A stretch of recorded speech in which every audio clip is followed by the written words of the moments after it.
we're gonna learn nothing.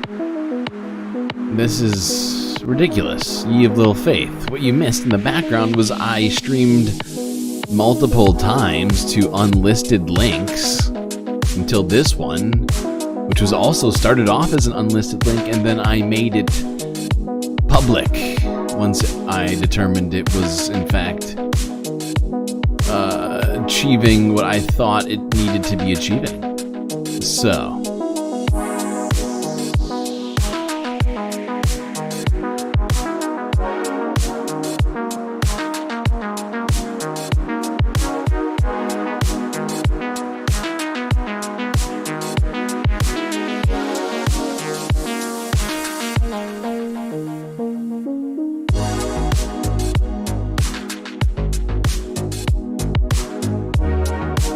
what have I learned?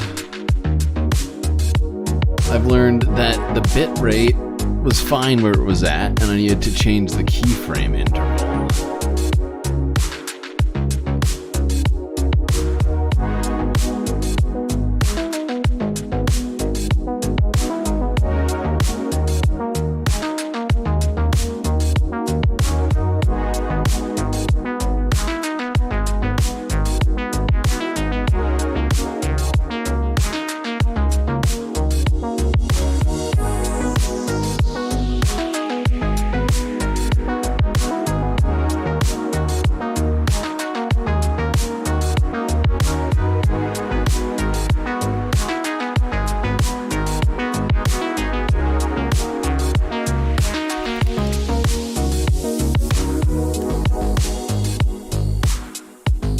Twitch, we should be on Twitch as well. That's the important part, is that we're streaming to all three. In fact, believe me, if I could, I would stream to 4. But I've been so busy, I haven't even built and I'm not even gonna say it. I'm gonna keep it quiet, just in case someone feels saucy.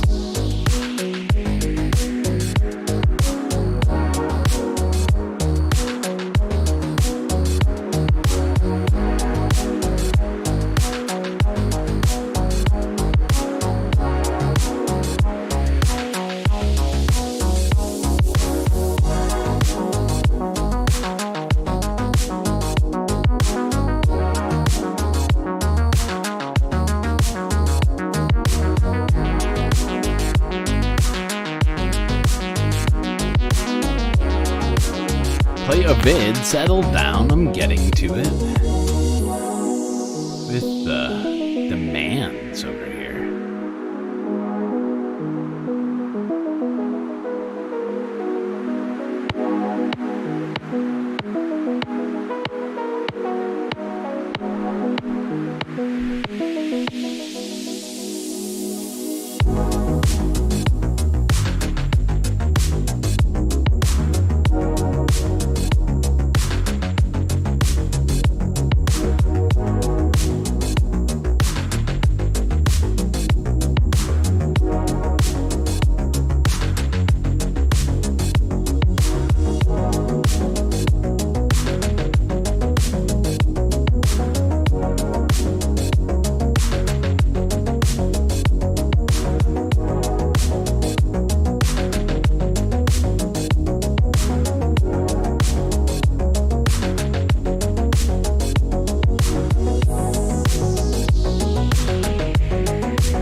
You know, I just thought it would be hilarious. But there's no way of verifying it at the end. It sucks. It's a good idea while it lasted.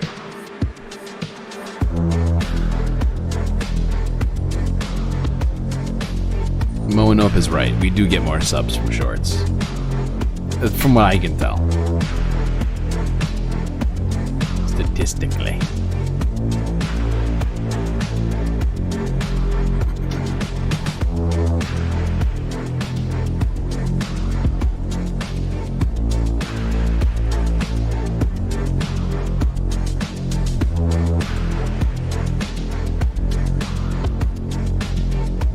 Best frame rate so far. It's the same. It's on the same frame rate. It's just the frame rate that you're getting.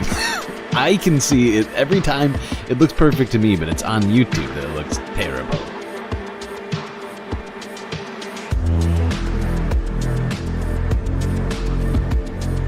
Do not like live shorts. You know, it's not for everyone. I don't blame anybody who doesn't like it. I'm an old YouTube hat. What I was thinking to myself is, I feel like it'd be hilarious to turn this into a game and like guess who people are voting for. There's no way to verify who they actually do vote for, but I just feel like it would be funny to turn it into some sort of a game.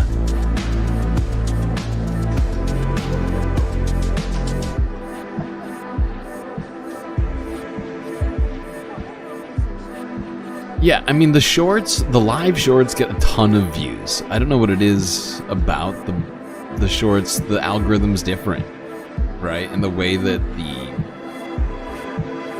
thing, like, functions, right? Like, the way you watch shorts, the way you scroll through shorts is different. I think that's part of why it's easier.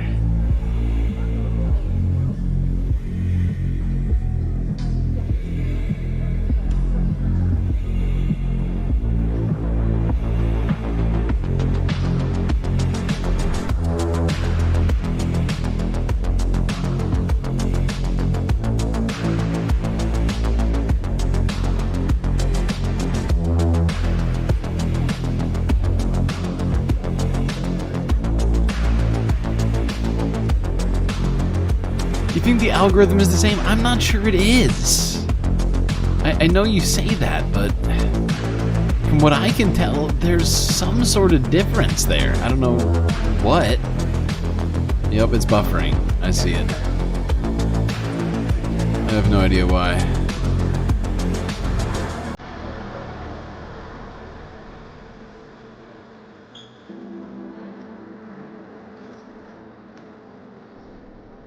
I just realized there's something weird going on. Oh. We don't need that open.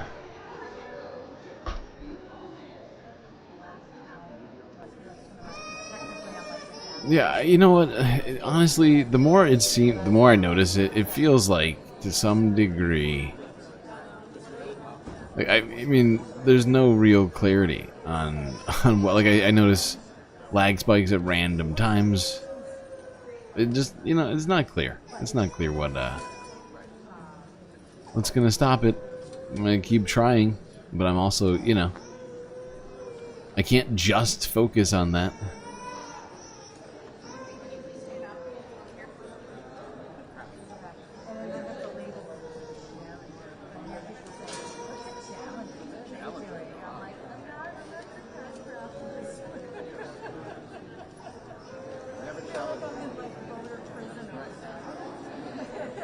And the fact is, we've seen it just solve itself multiple times midstream.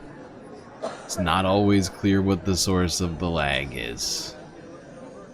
You know, I can do what I can to try and improve on it every stream, but it's a process. It's a process.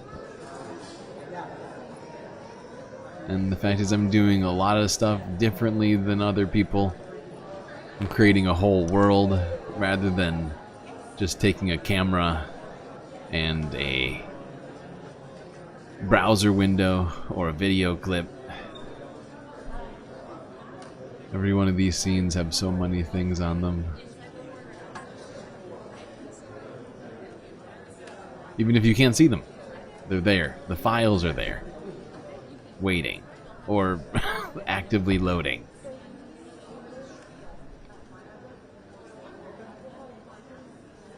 You should do a ceremonial rain dance. Could help. We could get superstitious with it. I don't see why not.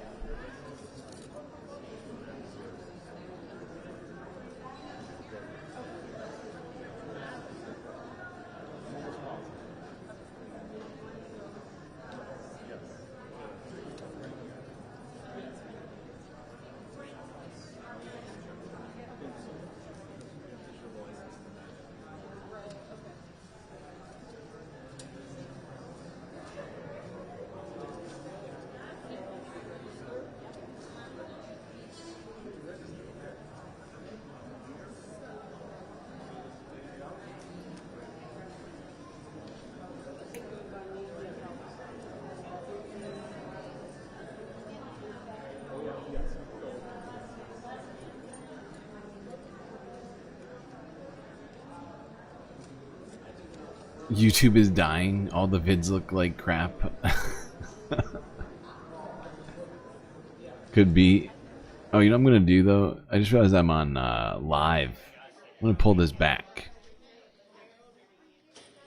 Maybe that'll help. I just realized I'm on a live stream. Probably not helping.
Yeah, I know. I see that it's freezing.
Is it the same? This is what I want to know. This was working perfectly fine. This. Let's find out. Audio going. That's not.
What is going on here? Oh, so that's pretty terrible. Although it seems to be getting more frames than the other one, which just doesn't even make sense. Doesn't even make sense. They're literally the same. Like, these two videos are the same length. I would argue there's probably more data on this video than the other one. But it's somehow running better. Not great, but like, I don't know, what, 25% better right now? What's the reasoning for that?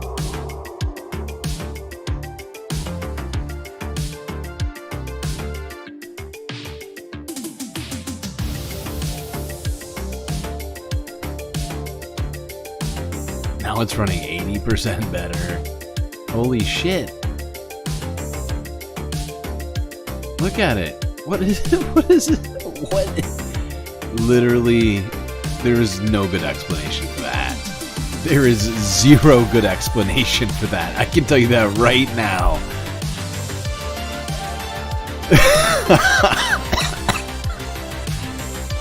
How?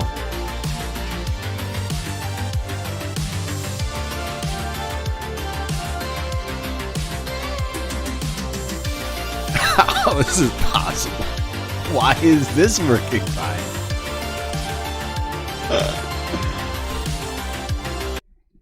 A high fidelity audio file. This is insane. Like they have.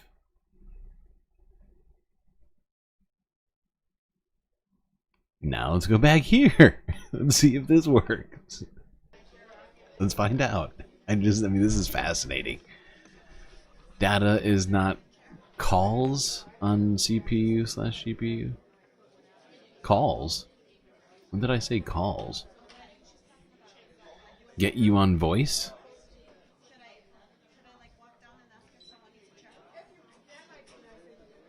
Get me on voice. Why don't you just DM me on Discord or something?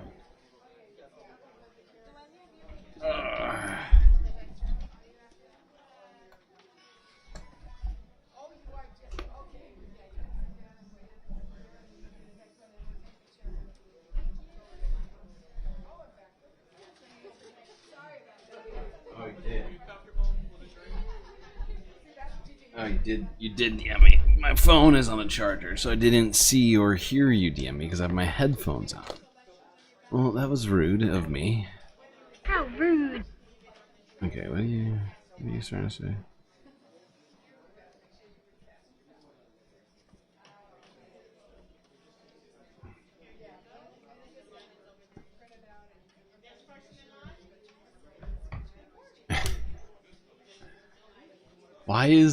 Why look at it, this is now this is running fine.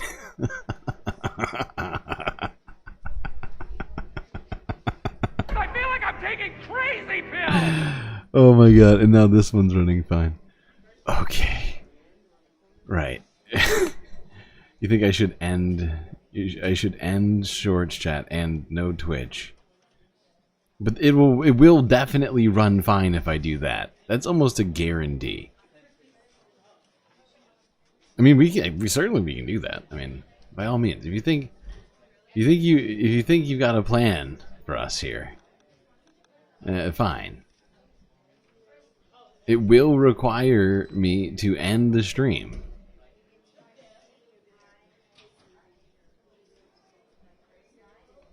And then restart the stream. Right?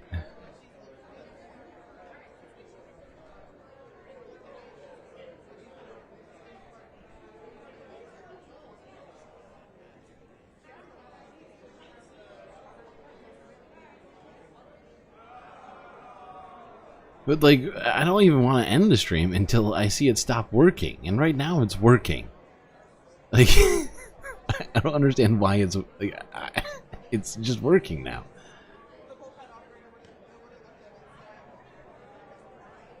Right? Like, it's perfectly smooth now. Like, this is essentially where I would like it to be at. Right? It's not necessarily perfect. Mitty has been saying this for hours. This has been saying that I should end the other streams, but the fact is we had, like, for I don't know how long, we had things working really smooth with just the one stream, right? And as we've been adding on more streams, it has been, of course, been getting more complicated, right? Or not stream, like, but yeah, the multi-stream, right? It's become worse, right? And we're trying to tweak it so that we can have all three running at the same time. If we just do YouTube flat, it will definitely work. Like, that's not a, in my mind, that's not a question.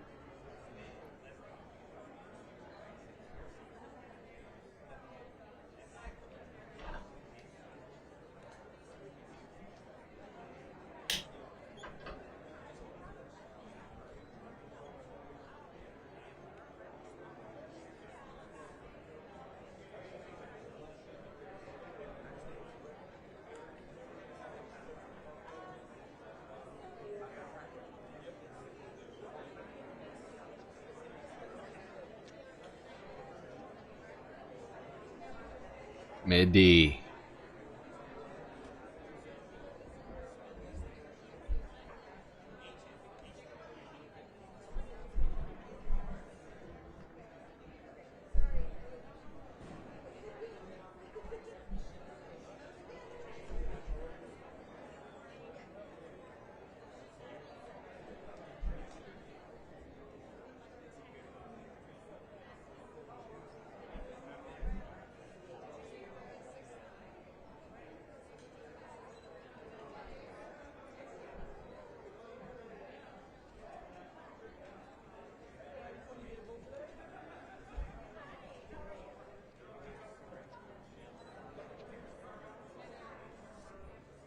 to unpack it.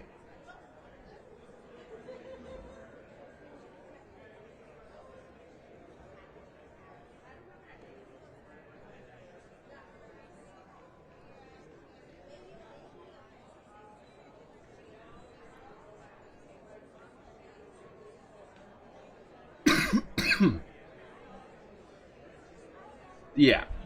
There's also some other stuff that's happening, right? Where, like, in terms of, like, on, like, at the pool, where there's about 20 plus GIFs that have to load all at once the second I click the scene. So stuff like that's also, you know.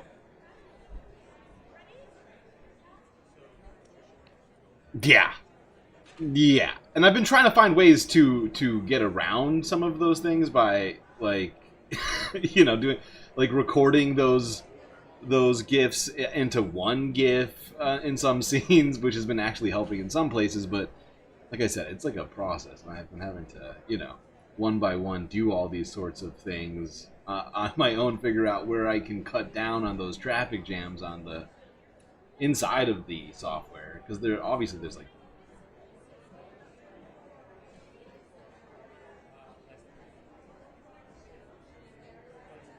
yeah.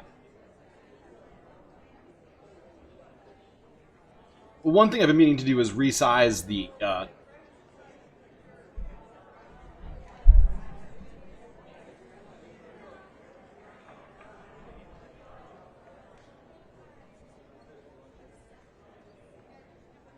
yeah, I'm just using one computer.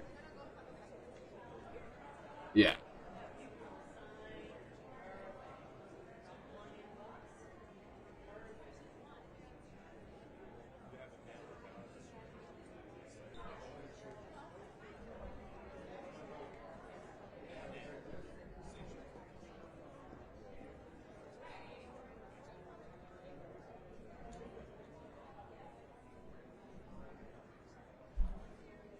Mm-hmm.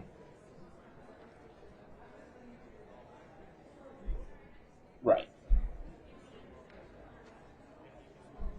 Right.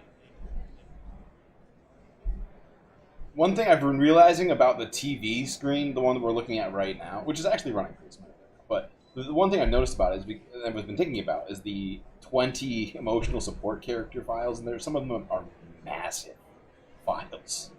They're just utterly massive. And I've been considering resizing some of those down to cut down, but yeah, like we're clicking back and forth between turning them on and off to do this mid-stream, and I think that might be one of the things that's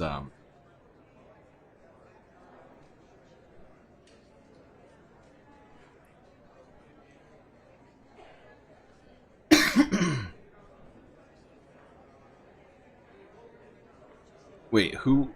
What do you mean? Who restreams it? I'm doing it all through Streamlabs. I'm splitting it through Streamlabs. They have their own software interface that does it. Yeah.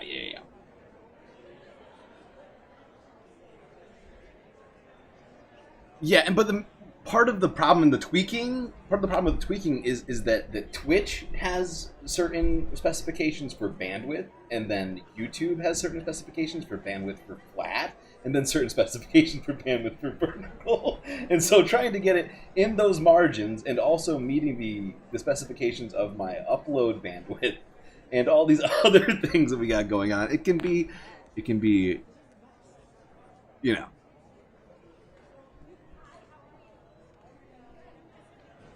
Why does I think because it doesn't have to try and split the stream at all, right? And it's just it goes to the one known expected bandwidth for YouTube, right? Because they have like a parameter. Yeah. The fact is, you should see what it looks like on, like, I mean, I'll send you a picture of what it looks like, because it's wild.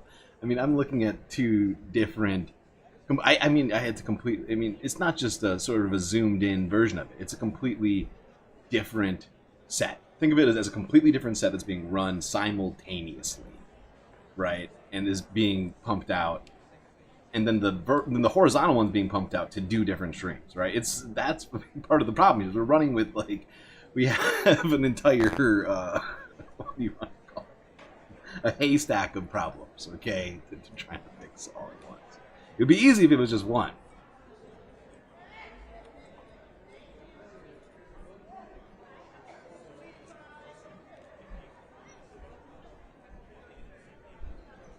Yeah, it doesn't make it, right? I made it. Like, I had to set it all up. And because each one of mine is pieces, right? Piecemeal and sort of, put together by me, right? It's, I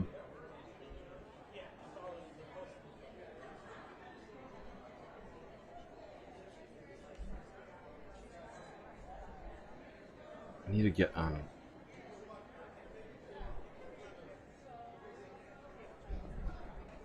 I'm gonna show you. I'm gonna log on to Discord and send you a message on the computer. I'm on my phone right now. It's just much easier to deal with that. I want to let me screenshot this right now. Don't be a dick. Fine. That's not respond. That's random. Okay.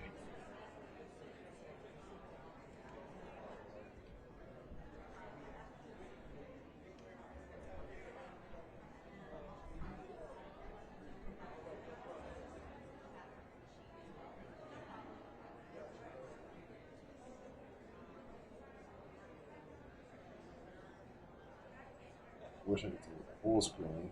You could see what I'm talking about more depth, but computer's not working.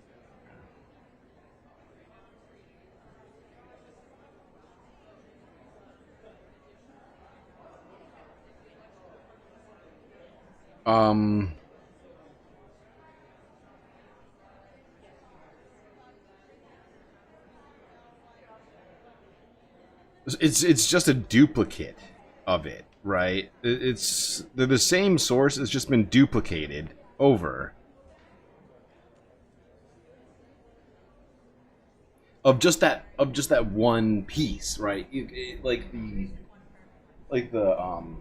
live stream that we're looking at right now of people voting. That's one piece, right?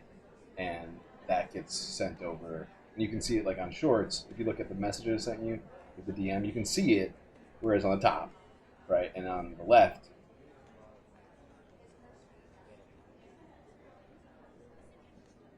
they can be, they don't have to be. It's set up so that you can edit each one. You could use the bottom. If you look in the middle, sources, that's the master. So that would edit both of them. I could go back and forth, and that's how it's set up, right? Like I've had to. Mm-hmm.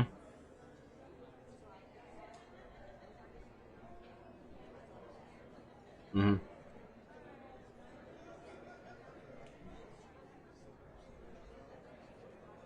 No, that's already happening.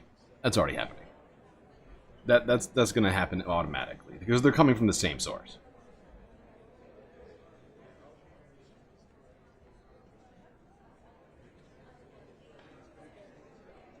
I know. It's weird. And it doesn't even happen the same way every stream. Sometimes sometimes the vertical is behind, sometimes the head. It seems to be based on completely.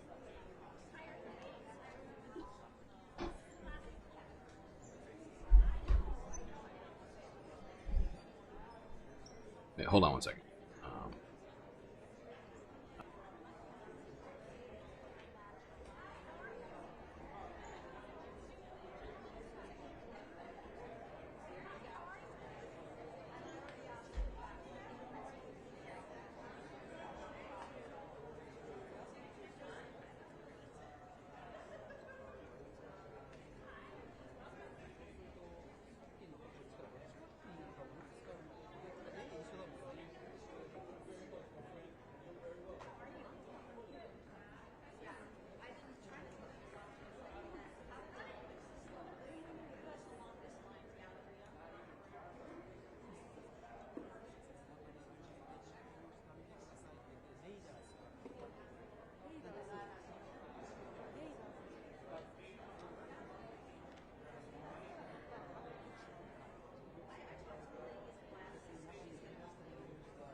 中に入ってきましたアメゴのレーダーを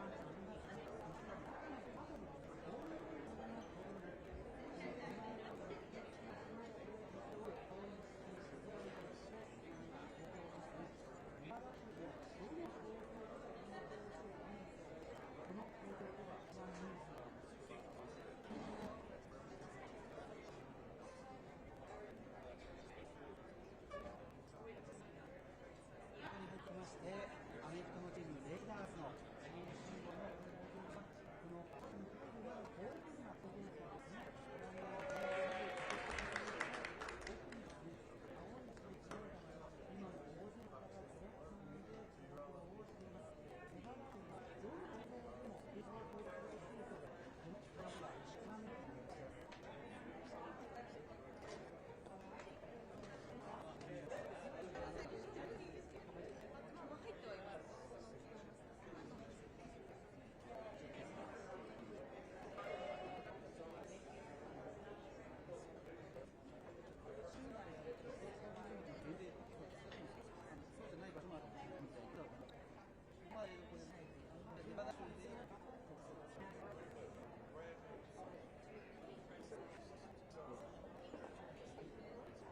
中に入ってきましたプロ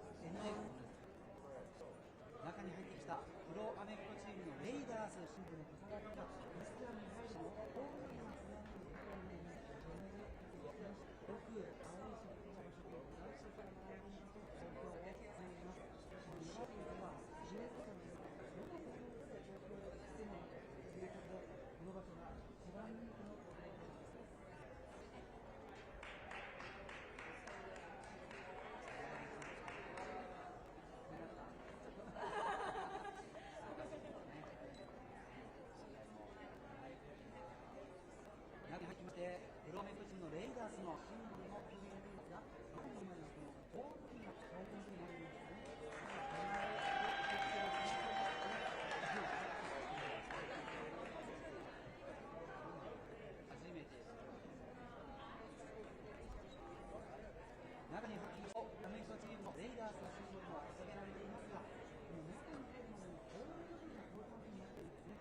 Huh.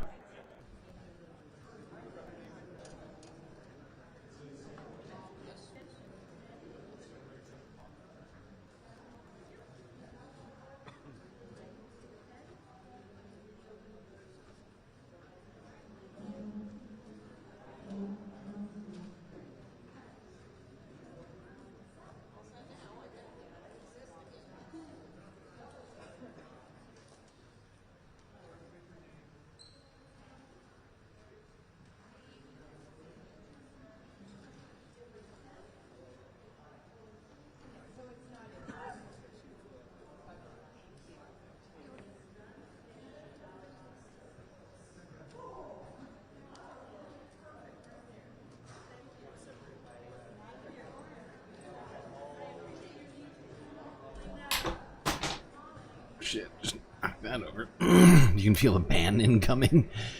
Who's getting banned? I don't see. Where's the ban coming from? I feel weird because nobody seems to be able to hear me, but my microphone is definitely on.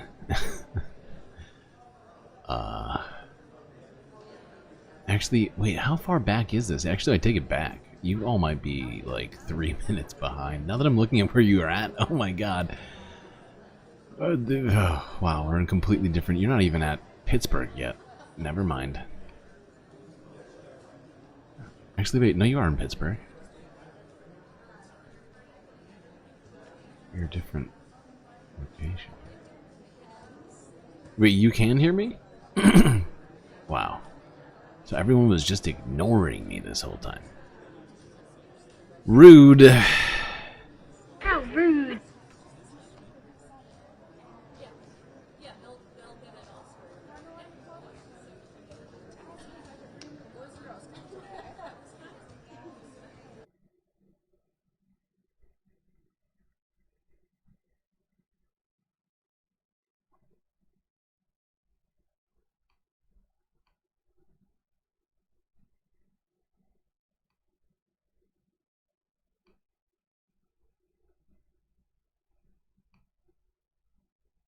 Live view of the White House.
streets? What is the vibe on the streets? Let's find out.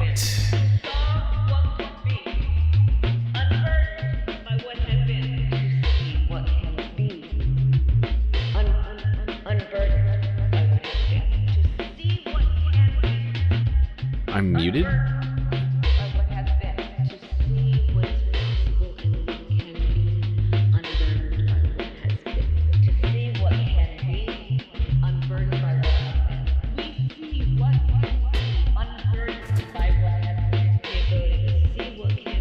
Hold on.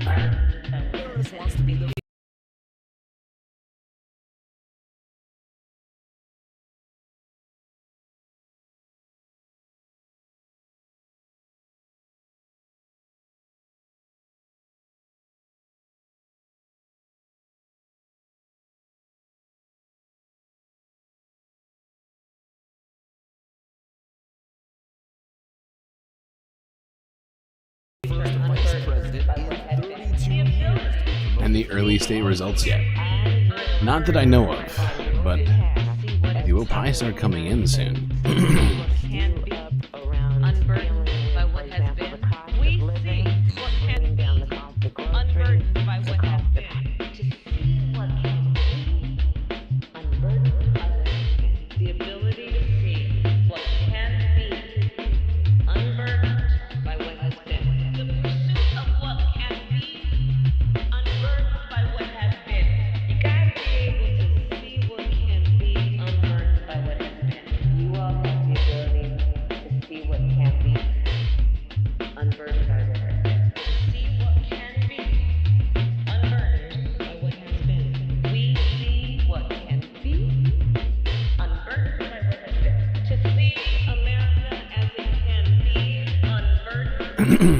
Is it muted?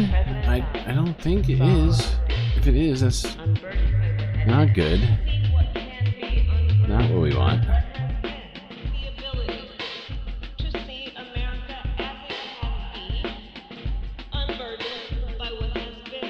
You thought I was muted? I'm sorry. No, I'm just... I was zoned out for 2 seconds.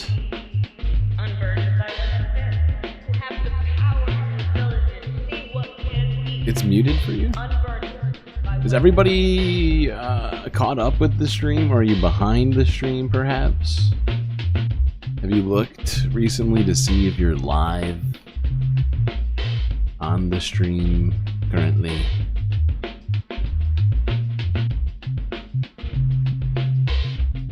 Oh god, wait, is it lagging on this screen right now? I bet I know why.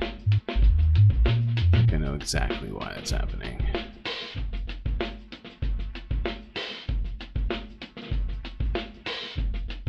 There's gotta be a way to fix that, though.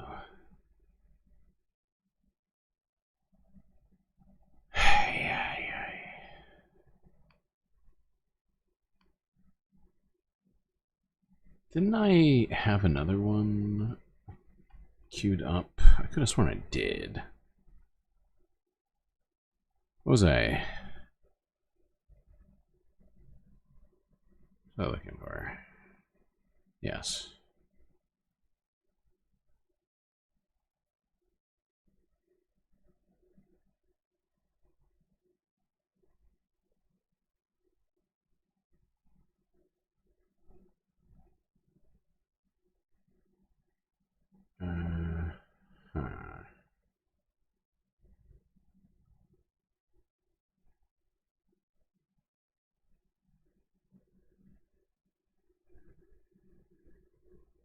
Polls always finish 10 p.m. in the UK.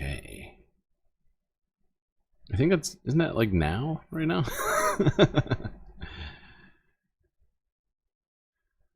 You're like 5 hours ahead, aren't you? I think so.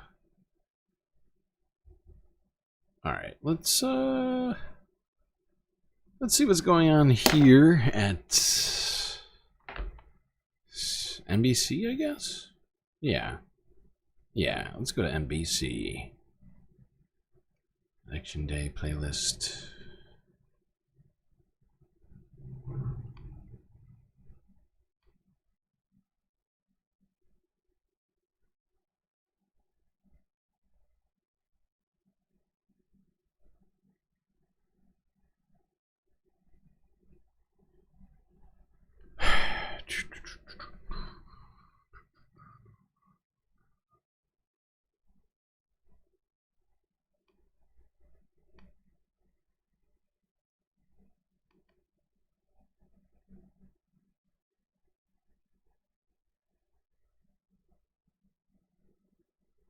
Come on.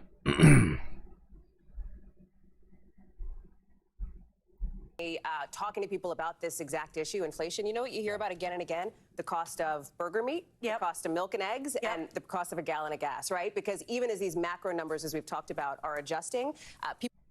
We're getting some numbers here, it looks like. Hold on. All right, let's see. You don't think the USA is a democratic country? Out of him. I think certainly sometimes at the podium he makes comments that are not helpful to him. They're not helpful to the country.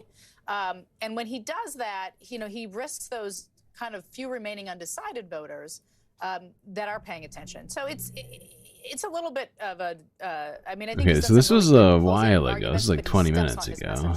Mark, so many Republicans with whom Early I speak voting say that they're count. surprised, actually, that Nikki Haley hasn't been out on the campaign. That we make too much of the economy. And as long as I've been in politics, even though it's the number one, it's always the number one issue, right? I work from 2020. And the second thing is, what is the percentage among African-American men for Donald Trump in some of those high black counties in North Carolina and Georgia? Does he outperform certainly what he did in 2020, but even maybe some of the polling? And if those things happen, that will be a very good night for the former president. And conversely, does she underperform? Sure. And yes. Because they've spent so much time trying to energize African-American male voters in particular. We saw that with former President Obama. Cornell, will you be watching for that, and what else? This black males breaking for Donald Trump is the red wave of 2024. It's absurd, and we'll come back and we'll have this conversation at the exit poll. What I'll be watching for is turnout. Again, it's all about turnout. If you tell me at the end of the night is Milwaukee, 3 or 4 points behind the overall state, or is it 10 points behind the overall state? If it's 10 points behind the overall state, she's going to lose Wisconsin. If it's 2 or 3 points behind the overall state, because again, urban areas soon. First exit Wisconsin. poll data to be released. This department waging a legal battle with some red states. But we're going to do our job, monitor whether federal laws. Any moment, we're going to bring this to you live. And again, this is our first check. More than it benefits Harris, even though traditionally, and this has all been since the Trump era, Trump does a good job at getting sort of non-traditional voters to the polls. It's why we've seen his party do so poorly when his name is not on the ballot. There's two storylines that I'm looking at here, and you've mentioned both of them obliquely here, Chuck. One is this issue we're talking about, these low propensity voters. Right. And in my conversation with Trump campaign officials and advisors, just even in the last few hours here, they're feeling pretty good about getting those low propensity voters. In plain English, all that means is people who don't tend to vote a ton. Don't typically vote. They feel good about getting them out. The other big thing, of course, is the gender gap. And I want to say Election we finally alert. do have these numbers in now on the most important issue. Look at that in bright pink there. 36. Why is this an election alert? Don't tell us what the most important issues are. Tell us what's happening with the votes. Get there. Democracy, it largely focused on abortion access. Or a moderate hardship. This is a big number here. People who feel it, 74, that's a big percentage of people who are voting saying that inflation is something that is still top of mind in their family. I would just tell you, having recently been in a couple of key battlegrounds in Pennsylvania and Erie County, in North Carolina, in New Hanover County, talking to people about this exact issue, inflation. You know what you hear about again and again? The cost of burger meat, the cost of milk and eggs, and the cost of a gallon of gas, right? Because even as these macro numbers, as we've talked about, are adjusting, people still feel like every time they go to the grocery store, they're spending a ton. And that's almost more important, right, Christine? Because it's not the number, it's not the percentage of where inflation is. It's how Sounds like people Absolutely. And when you look at want grocery prices, for price example, caps. 22% compared with Is that 4 what they're years saying? ago. People but want the wages are up 20%. Just like looking rent- at wages alone, you're like like, rent, that's great. 20% bigger caps paycheck and things than like 4 that. years ago. When the grocery bill is 22% more, that is a reminder every week or every 10 days for families that things aren't the same as they were the last time they were voting. Christine, I'm going to let you get back to crunching the numbers. Chuck Todd next to us is already crunching more of the numbers. The campaigns are looking at this stuff too. So I want to get to Peter Alexander and Garrett Haake, both of our correspondents covering both the Harris and the Trump campaigns. We're just getting in, Garrett and Peter, what we call fave unfaves. In other words, the favorability ratings for each of these candidates. And let's start with former President Trump. We're going to pull that up here. And you can see he is what they say underwater, essentially. 54% of voters in these early exit polls have an unfavorable opinion of the former president. Garrett, as you well know, though, the strategy for the Trump team has long been supercharge the base, get that 44% who do see him favorably to actually show up and vote either today or during early voting.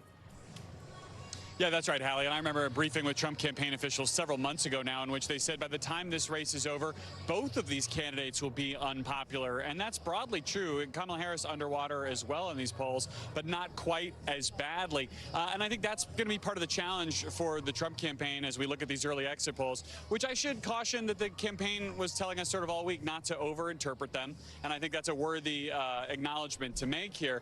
But they also wanted to use President Biden as an anchor around Kamala Harris's neck and essentially hope that Biden's unfavorability would drag down Kamala Harris. And the delta... It sounds a bit copium already, you think? ...unpopular than Kamala Harris is right now is the kind of thing that I think would be a Well, I warning guess sign we'll to the see what Trump campaign happens. about that messaging not being as effective as they'd like. Garrett Haig, thank you very much, live for us down there in South Florida. Appreciate it. All right, let's move over to my friend Peter Alexander. And Peter, let's take a look at the favorability for the vice president. Here it is. This is the first time we're seeing this. What we have here, the opinion of Kamala Harris, unfavorable 50%. Favorable 48%, unfavorable 50, favorable 48%. Her unfavorable slightly lower than what former President Trump's was. Peter, talk to me about how the Harris campaign is feeling. I know you've been reporting all day about sort of their momentum and sort of maybe a changing of mood. They were feeling a bit more positive today. Yeah, not just positive today. They've been feeling increasingly confident over the course of the last several days. Let's look at that favorability number, though, for a moment. And Kamala Harris, she performs better than both Donald Trump and Joe Biden. 4 points ahead of Donald Trump, 7 Does points Trump have a ahead vote? of Joe Biden. One of the Trump concerns early about Donald Trump voted. had been that there was some sort of an evaporation Before he of was memory convicted, gap, I where think. Americans forgot the way they felt about Trump at the end of his term. Right now, his number's coming down. Her number is particularly high. If I recall correctly. Right now, and higher Although, than the man with whom she served, Joe Biden. So that's something they're feeling, I think, good it's about hard this to- evening. One it's other hard to data point remember we'll share. We just exactly heard from a when that senior happened. campaign advisor. They're seeing some new information coming out of Pennsylvania. Obviously, the crucial Was battleground, the before biggest he prize was of the convicted? swing Wasn't he states with convicted 19 over the summer? electoral votes among Puerto Rican voters in the 3 wards with the largest Puerto Now Rican I'm confused. populations. Now As I'm of confused midday myself. Today, the numbers were already at 79% of turnout in 2020. Just sort of which tied is myself saying into knots with this Puerto one. Rican voters are turning up in big numbers, particularly notable as it comes only about a week and a half after those offensive comments by the comedian who led off for former President Trump at the Madison Square Garden event just a couple of weeks ago. All right, Peter Alexander for us. Peter, we appreciate all that. I'm going to hear at the big board, Tom, because You I know want to it. talk through the road to 270, which is what you are going to be watching tonight. This has been my best friend for the last 2 or 3 months Oh, here. sweet. We've just We love gotten that. we've gotten to know each other. Tell me about Again, the road to 270. We're going to start Your tonight, best election friend? night, where we left off in 2020. Makes me sad. Except those 7 Sad. battleground states you see here are not colored in. Remember, President Biden won 6 of those 7 battlegrounds. So let's talk about Kamala Harris and her easiest path. Her easiest path tonight, if she holds that blue wall, Pennsylvania, Michigan, and Wisconsin. Hallie, you see the electoral votes That's there? right. 270, that gets her right to the White House. But if she were to have a terrible night tonight and the blue wall were to collapse and Trump were to win all this, she has another path.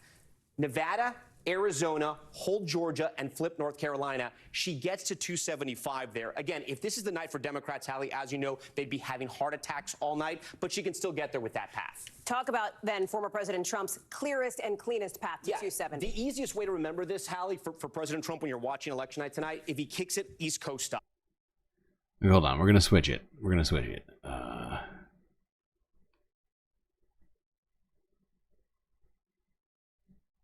Are you for or against gay marriage? I'm against. Is there a reason why? Well, it's not biblical. I mean, I It's believe in not what the Bible biblical. Leviticus 20:13, if a man lays with a man as he lays with a woman, surely he should be put to death. I have a question. Have you ever eaten shrimp before?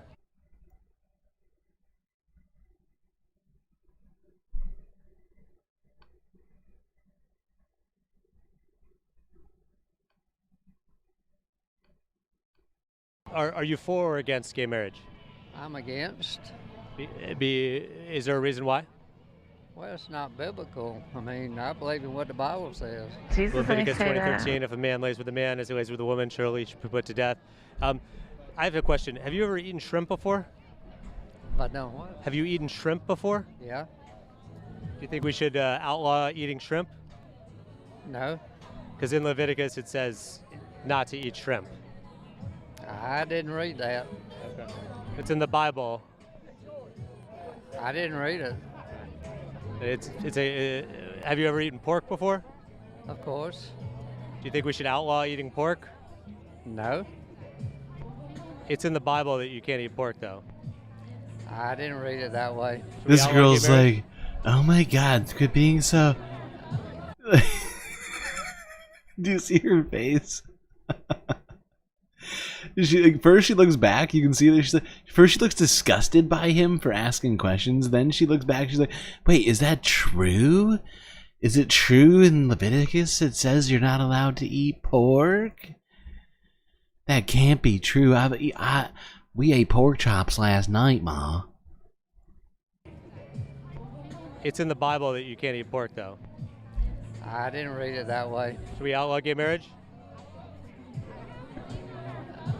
And then I love how she goes from that to being very, she's like the sort of look where it's like, oh, quit being so weird. Quit being so weird about it.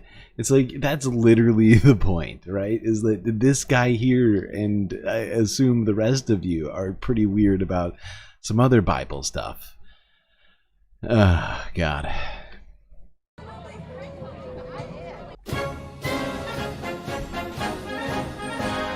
It's a pretty boring book. It's true. It's so true. Need you to pray. Mo Nope is right. Real hard for Trump and Vance. You pray real hard. You're big into the unity of this country. Yes.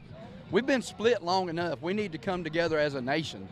But is the Confederate flag the thing to put out there? We need to come together as a nation. The Confederate flag is a Southern heritage. And everything that's being divided and taken away from us, our Southern heritage, no, I stand against that. But it has nothing to do. His Southern heritage of being divided is being divided. What you don't understand is that his division is being taken away through this division.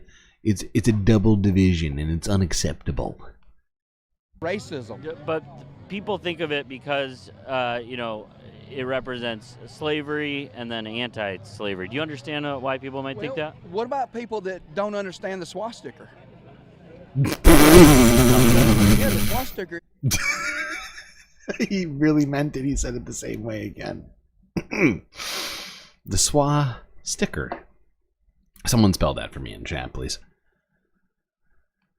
Slavery and then anti-slavery. Do you understand why people might think that? What about people that don't understand the swastika? Can you tell me about it? Yeah, the swastika is a sign of peace. Hitler took it in 1935 when he became chancellor. He took it and turned it into evil. But do you want people wearing a swastika around? I don't care if they wear a swastika around. Oh, he doesn't care. It doesn't bother me. Oh. It doesn't bother you. Because they're pro-peace. It doesn't mean what everybody thinks it means. Yeah. But yeah, all those Confederate Nazi skinheads. I mean, peace lovers.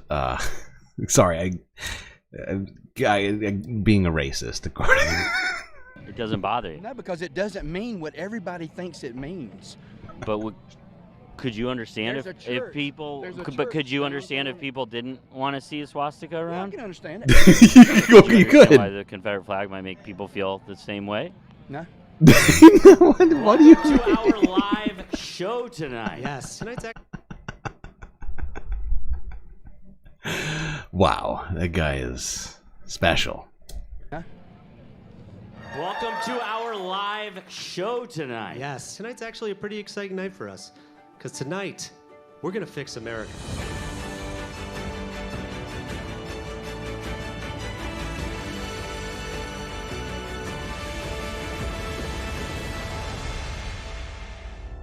Do you feel that this election will be safe and secure? No, not at all. That's why we're praying so much. Will you trust it if Trump and Vance win? Yeah. I think the steal is already in play. The steal is already happening. The previous election was stolen with Joe Biden. I went to sleep. Trump was ahead. I woke up, and we lost. I know, but just because you went to sleep, like they were counting votes, you know? Come on now. Come on now. People don't count while you sleep. What happened? People talk about counting sheep while you sleep. You can't count while you're sleeping, okay? That's just, it's against God. Jesus, I say that.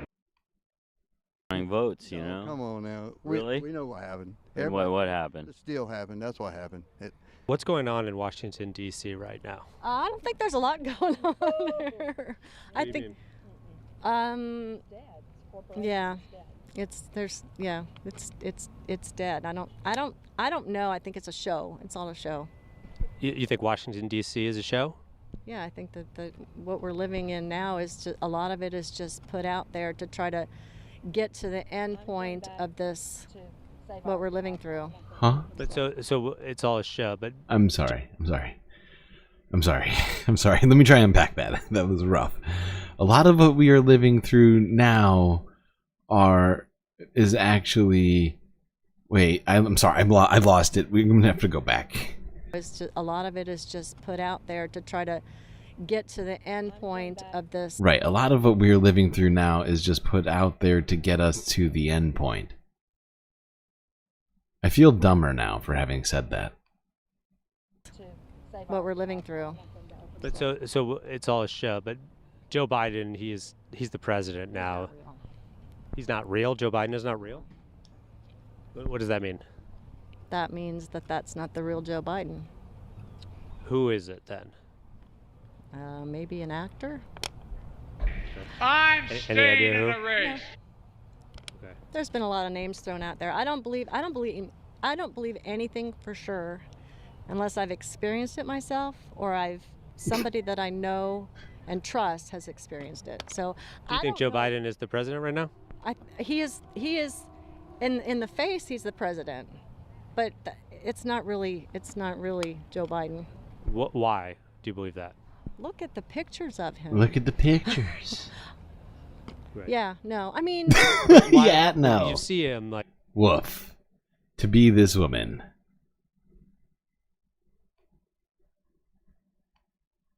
Joe Biden. Why do you believe that? Look at the pictures of him. Right. Yeah, no. I mean, but why? But you see him like he's clearly like an elderly man talking. Why would he be? Why would that be a fake person who is so obviously old? Why would they do an old guy? That's a great question. If they're gonna put out a fake president, why not put out one that seems more, I don't know, awake, more capable? Like it is weird in terms of conspiracy theories that the deep state would intentionally give us a shitty old robot rather than a young and vibrant one. Who is so obviously old. Why wouldn't it be? I mean, why? We are trying to take down the most.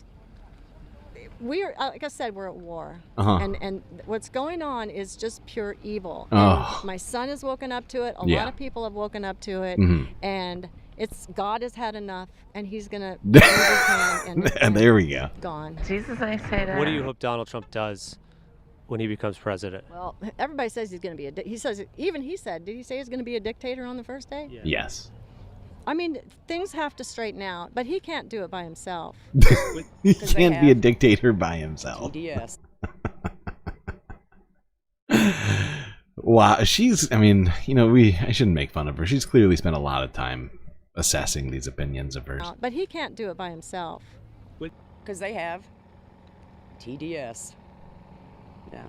Help! Help! And I'm being repressed! What does that stand for? Trump derangement syndrome, and I have KDS. It is what it is. So it says presidential inauguration. So that just means that you don't like him, I guess. It is what it is. So it says presidential inauguration, and then it says Donald Trump, and then it says Mike Pence. It's an antique. Yeah. It's an antique. What's going on with Mike Pence now? I don't know. I don't know. Can't keep up with him. Can't keep up with him. Yeah. Yeah. Are you upset that Pence isn't the vice presidential nominee? Oh no, not at all. Oh really? Yeah. So what happened with Mike Pence? Why did that relationship fall apart, you think? I don't know. It's no clue. Turned on Trump. Impossible to figure it out. Turned on Trump? You mean when he certified the election results? I guess, yeah. Ah, yeah. But anyway, hopefully we'll have a good. How did you feel about the crowd chanting "Hang Mike Pence" on January 6th? The what? The crowd chanting The hang Mike Pence. I don't know. It's hard to say. I don't know. I don't What have are the feelings. stakes of the 2024 election? Well, it really, yeah, exactly. It's a matter of life and death. This is a war. We're at war, and it's good versus evil.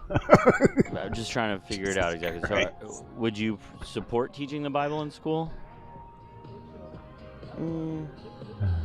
Not necessarily. Not necessarily. You know, Ooh. because I don't want to infringe on somebody else's children that are maybe Jewish or Yeah, or Muslim. Or one of the So, other. but Yeah, what wow, would I that thought have of to do with another Joe Biden one. being replaced by a body double. That's truly incredible. Well, because when you're trying to take down an evil system, you've got to. So wait, are good guys doing that or bad guys doing it? Replacing him with a body double. I don't. Well, I don't know. I don't know. I think I've said enough. Do you think she knows how idiotic what she's saying sounds like? I mean, she might as well be sitting here telling us a bunch of D&D lore, you know. What you don't understand is that the dragon of Schmargenrog has ruled over the land with an unseen power. You don't understand it. It's truly it's many layers deep. The orcs and the goblins are also involved, but in a way that's very hard to quantify. Okay? But don't forget that eldritch powers are definitely involved, and we're going to need at least 7 diamonds and 3 rubies, as well as an unused spell book from the Isle of Astaroth. And that will be the only way for us to achieve the goal, the imperative, the very important goal that we have right now. Okay, I'm sorry. I'm sorry. It's an out there claim. It is. It's out there. Yeah, there's a lot of people saying that. So, I mean, like I said, I don't know. Me and my friends, we've been to several rallies. I've been to several. I don't know if you're familiar with Clay Clark. He does the Reawaken America. We went to the one in North Carolina. Yeah, Selma. Yeah, that was my 12th. I went to half of them. Yeah. Did you? So, the doctors are speaking the truth. We just want truth, right? We just want things to be good. We want truth, and the truth will set us free. And you think the truth is that Joe Biden is replaced by a body double? I do. I believe that, but I could be wrong. Yes, I agree. Donald Trump is good for democracy? Absolutely. What about, like a day like, say, January 6th? I don't think that's the message that he was sending that day. Well, it was like during the certification of the vote for president, he had this, rally, told people to march to the Capitol. It was while they were certifying the vote for an election that he lost. Yeah, so those two things are ever connected. Intended on them to storm the Capitol. Right, but just wanted them to assemble and show. But when they did, should he have communicated, "Hey, that's not what I had in mind. Get out of the Capitol"? Should he have waited as long as he did? I don't know. I don't know what all he had going on. You don't know what all he had with other stuff or whatever. The election's coming up. The country's very divided. If Donald Trump wins, wow, this guy is so. I mean, he's willing to entertain anything. Anything could have been going on, and that shows just how generous this man is. The election's coming up. The country's very divided. If Donald Trump wins, what would your message be to Democrats to bridge the divide? I don't know, because it's gotten so bad, but I believe that we are going to see something of biblical proportions that's going to unite the country again. And nobody really knows exactly what, but something big is coming, and I think that's what's going to unite us, because just normal stuff won't. It's gotten too bad. I mean, something biblical. Everyone roll a charisma check. Happen? What do you think that's going to be?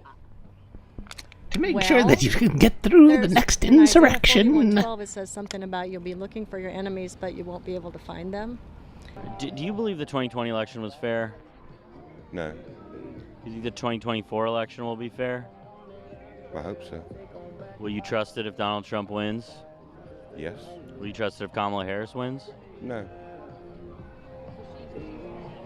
But does that feel like a problem? Possibly. What would the message of unity be for the country? Because it's very divided right now. Honestly, how about be a peaceful people and don't burn your Right cities now. down because you don't get the outcome you want? And what would your message to Trump supporters be after the election? Well, you don't have to tell Trump supporters not to burn their cities down because they don't have a track record of doing that. There's the, right. You can say don't storm the Capitol. Don't I storm guess the you might Capitol. have to say that. Well, I don't think we're going to be in a position to have to say that this time. That might be a fair thing to say. We might have to say it if we're in a different position than you're expecting. Is that what you're saying? Oh my God. Okay, pal. The way he said it, especially with the use of the word have to, like the imperative in that sentence does concern me. You know, this guy genuinely does see that as a potential imperative, right? Like, while he doesn't want to see supposed burning down of cities, he's all for a second chance 6 if Trump doesn't win right now. Have you seen his cowboy hat recently? And also this shirt he's wearing. Well, I don't think we're going to be in a position to have to say that this time through. So, But that might be a fair thing to say if you're asking not to do violence. I think you could do a peaceful protest at the Capitol if that's what you want to do, but no violence is acceptable. Don't storm it like on January 6th. I think that I believe there are a lot of things that played in with January 6th. I don't think it was 100% Trump supporters that breached. It wasn't even Trump supporters, of course. We are here in Macon, Georgia. That's the classic. That's the original. He's stuck with that one since the beginning, regardless all the evidence. He has stuck. I mean, remember that one? I honestly, I don't think I've heard. That's a vintage take. It wasn't even Trump supporters that breached the Capitol. I don't think it was 100% Trump supporters that breached. Yeah. Okay. I don't want reality. We are here in Macon, Georgia, asking people for messages of unity. What would they want to hear from the other party should they lose the election? If Donald Trump wins the election, what should he tell Democrats to help bring the country together? There's nothing you can tell them. They're too dumb. Oh, that does bring people together. Despite the differences that we have, you know, we're still worthy of being nice to each other and being compassionate with each other, and just to be honest and fair and restore those values. Yes. What was your message of unity? It was patience, be patient. Patience. Trust the process. Trust the process. Yes, sir. Was the 2020 election fair? I don't believe so, no, sir. I didn't So trust should you trust the process? I don't. There's nothing she could say. If Kamala Harris is elected, but she appoints Donald Trump to her cabinet, you would have some faith that the country would be okay. Yes. Yes. If Donald Trump wins the election, what should he tell Democrats to help bring the country together? We're all in this together. We're all in it together. And on the other side, if Kamala Harris wins, what would you want to hear from her? That we're all in it together. This guy might be the most sensible Trump supporter we've heard from yet. Ever. This election, it's almost over.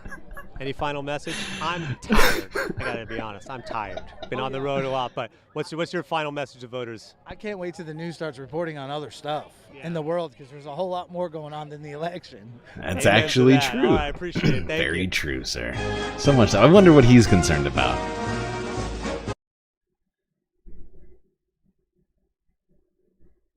All right. What else do we have? What time is it? 5:45. Still no results out, I don't think. Let's go back to my office.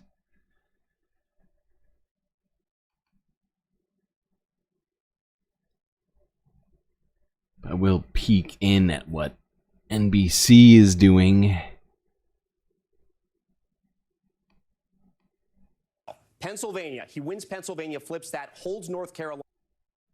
But I will say goodbye to Garrett Hagan. I'll say hello to Hallie Jackson. Hey, friend, I'm here. I've always got your back. So listen, it's hard to kind of parse those numbers. Yeah. 54% unfavorable for Trump, about 50 for Kamala Harris for the vice president. Still early in the night, but a little bit better for Democrats in that poll. Keeping in mind that both of these candidates are trying to say that they would be the better one for the country over the course of the next 4 years, can I ask you, Tom, since we're here at the big board, which is going to be your sort of dancing partner throughout the night, to pull up the road to 270? Because remember, that's what this is all about. The Electoral College, first one to 270, has it in the bag. Talk us through the dynamics. That's what I was going to do. So we're going to start election night where we left off in 2020, right? This is the way the map ended up. The 7 battleground states aren't penciled in. A reminder, President Biden, he won 6 of those 7 battleground states. The only one he didn't win was North Carolina. So let's talk about Kamala Harris's path tonight. Her easiest path to 270, she wins Pennsylvania, wins Michigan, wins Wisconsin. She holds that blue wall. Hallie, you see the number right there? She gets to 270. But if she were to have a terrible night and she were to lose the blue wall, say it were to collapse and Trump were to win all those states, she has one more path, but this is going to give Democrats heart attacks. Nevada, Arizona,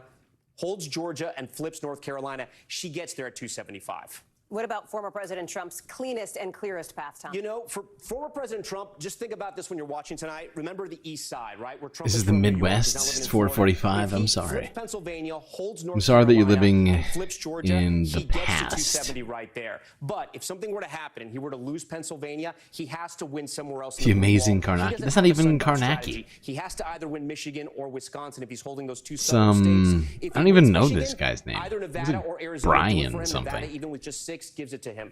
But if he I have can't no win idea Michigan, who if this it's guy only is. Wisconsin, Who he this has guy to is. win Arizona. Oh, This is where sorry, the I'm trying to do GOP two really things has at to fight once. hard to get those votes. Okay. 272, he gets there. And depending on the spread, Tom, in other words, Let's watch this. Someone mentioned this earlier. I meant to try and watch this. Totally blanked on it until just now. The Electoral College sucks. Since 1992, 32 years ago, Republicans have only won the popular vote once, and that was George W. Bush's second term following 9/11. Yet the Republicans won the presidency 3 out of the last 8 times. That is deeply disturbing. But imagine this world. This just in, given the influx of Californians to Texas, thanks in large part to a certain South African billionaire redomiciling all of his tech companies in the Lone Star State, Texas has now flipped blue. Now all 40 of Texas's Electoral College votes will go to the Democratic candidate and Republicans will never win the presidency again. So I guess we all love the Electoral College now, right? Actually, no. Everyone still hates it here. This is super bad too, from the standpoint of democracy. And that's because the Electoral College is a terrible institution that was used to entrench slavery, kill Reconstruction, and deny the American people the right to pick their leaders. And on top of that, it deeply distorts the election, even when it benefits your favorite team. Now, getting rid of the Electoral College completely would require a constitutional amendment. But in the last 200 years, there have been more than 700 attempts at fixing the Electoral College. In fact, more proposals for constitutional amendments than any other subject. So if the Electoral College is so despised, why is it still here? Well, today we're going to tackle your burning questions about the Electoral College, what it is, why it exists, and what we can do to fix this terrible, terrible institution. Now, when Americans vote in the presidential election, they are technically not voting directly for president. Instead, they are voting for a slate of electors pledged to vote for their chosen candidate. Each state is allocated a certain number of electorals based on its representation in Congress, which equals the number of senators plus the number of representatives in the House. Washington, D.C. is also allocated 3 electors under the 23rd Amendment, and this brings the total number of electors to 538. A candidate needs a majority of 270 electoral votes to win the presidency. In 48 states and the District of Columbia, the candidate who wins the majority of the popular vote in that state wins all of that state's electoral votes. This is a winner-take-all system. Maine and Nebraska use a different method where 1 electoral vote is awarded to the winner of the popular vote in each congressional district. The 2 remaining votes go to the statewide winner. This is called the congressional district method. But why does this weirdly anachronistic system exist? Well, in school, they probably taught you that the Electoral College would protect smaller states, but actually it was just another compromise caused by slavery. By this time of the Constitutional Convention, delegates had already agreed to the 3/5 compromise, which counted 5 slaves as equal to 3 free people in order to increase the South's representation in Congress, as compared to getting no representation based on the people that those states enslaved. The compromise allowed slave states to count 60% of their enslaved population, boosting their representation in Congress and their influence in the presidential elections through the Electoral College. James Madison preferred popular elections, but he had to find a compromise. He said that although the people were the fittest to choose the president, the, quote, right of suffrage was much more diffusive in the northern than the southern states, and the southern states, quote, could have no influence in the election on the score of the Negroes. And thus the Electoral... It's a good video, but I just realized, I think there's a better one. I think this is the one we watched earlier this year on this. Sorry, everyone. We're still going to talk about the Electoral College, but we're going to get our good friend Amy Goodman to help. That's right, Democracy Now!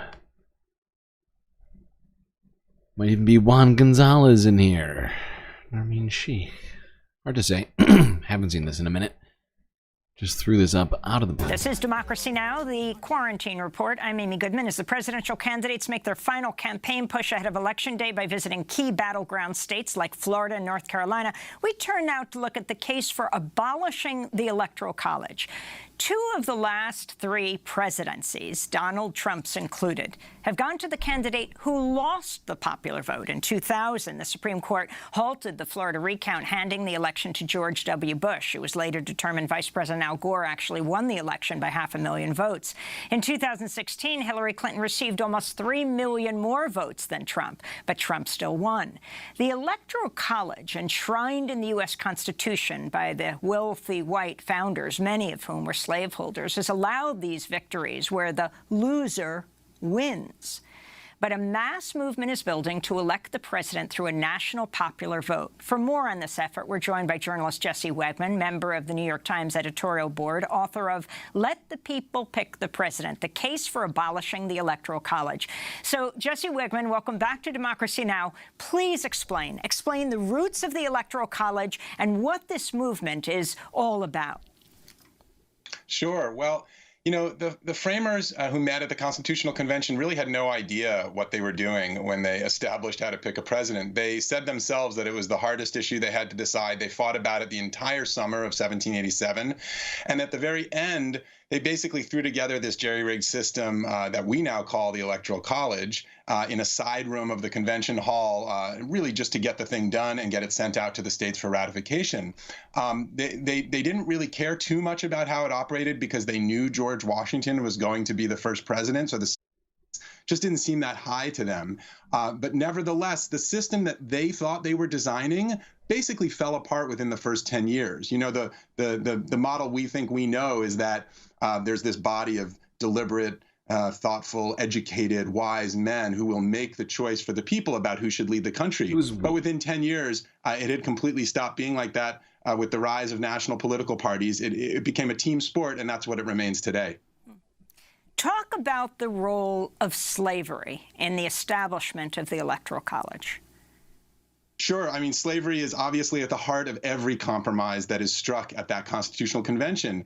The one we know that's most familiar to us is the 3/5 compromise, and that was the deal by which the southern slaveholding states got to count 3/5 of their slaves toward their representation in Congress. So that equals roughly 12 to 14 extra representatives in Congress over the first decades of the country's life.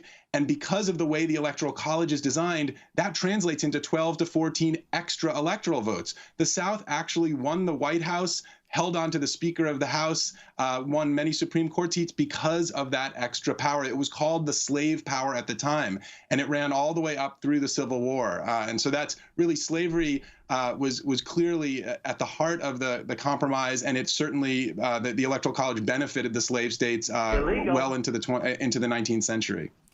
So you have long been a proponent of abolishing the Electoral College. Talk about how it is that, losers win.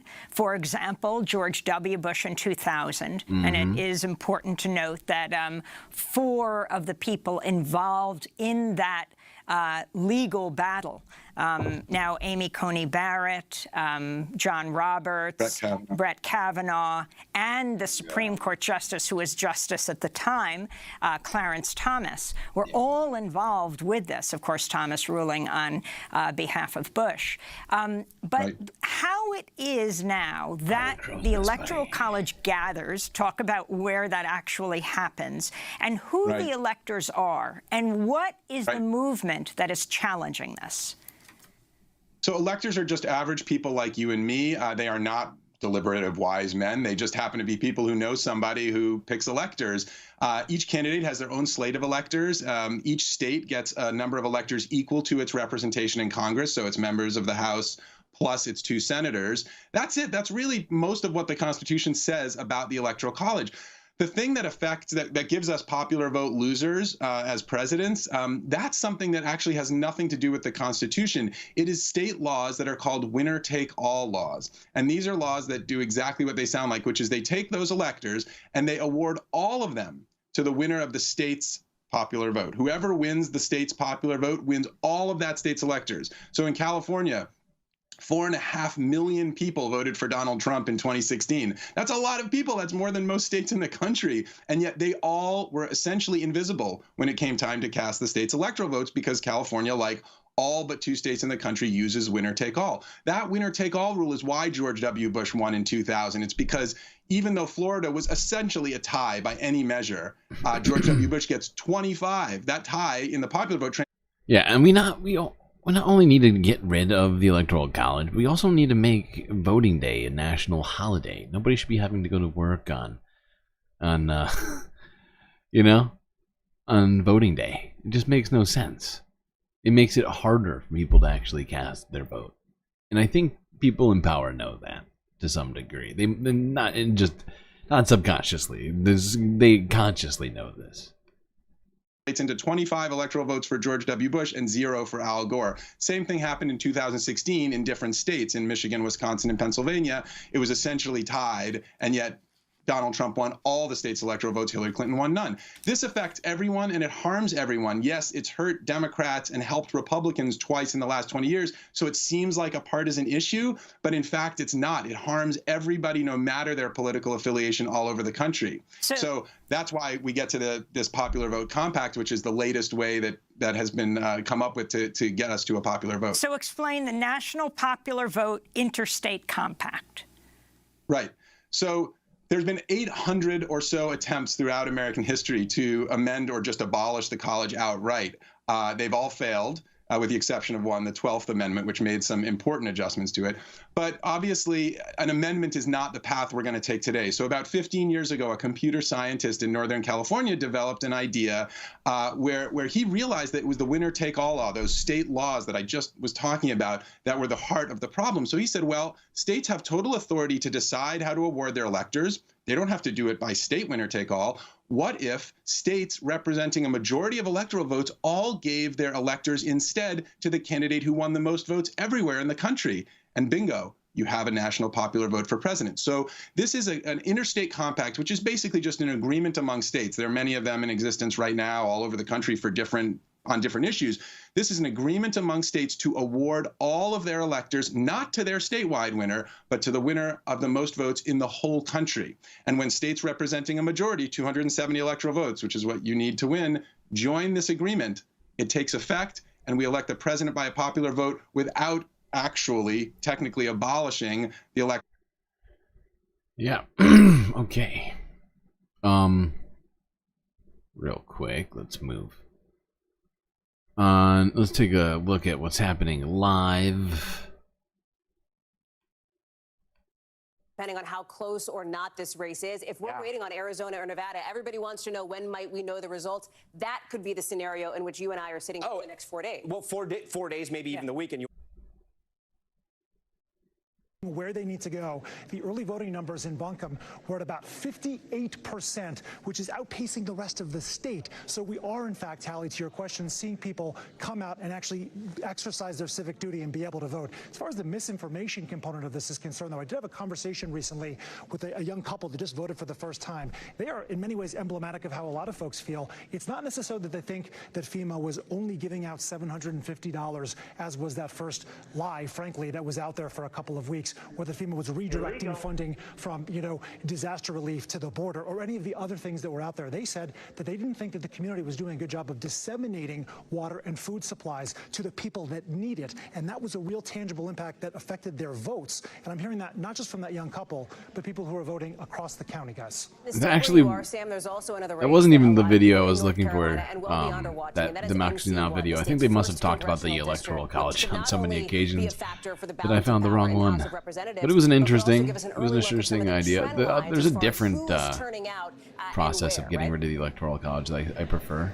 It could. To some We're degree. talking about Don Davis right now, who But I think it's still a won good, that previous congressional election by about 5 yeah. percentage points. But there was a mid-cycle redistricting, Hallie. I think it's still a good the piece. reality is that there were fewer I think black one of the voters in better. this district now. More leaning parts There of, are say, better Outer ways. Banks There's one better area way. of At North least. Carolina were added, and suddenly he's in a dogfight with Lori Buckout, who's a businesswoman. And the question becomes, how does this speak reflectively to what's going on across the country? Well, certainly in terms of younger voters turning out, that's part of it. But also, North Carolina is a state where there are more registered Democrats by about 100,000 than Republicans, and yet redistricting, especially when you're talking about the House, matters a whole lot because there is a supermajority of Republicans in the state legislature. This, in some respects, is a reflection of that. Sam Brock live for us there in North Carolina. Sam, thank you. North Carolina going to be such a big story. We are tracking the latest exit polls as they come in, and the first polls in I love how people in Shorts chat are referring to just accepting the popular vote for presidency as mob rule. It's funny. Savannah and Lester are going to take you all the way through right here on NBC News. Stay with us. You could say that, in a way, the Electoral College is mob rule, but states. It's like the states are ganging up on each other. Terrible idea.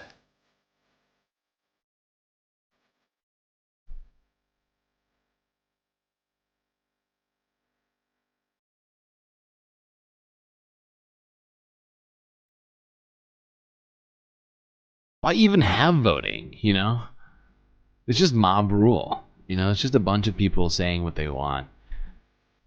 So funny.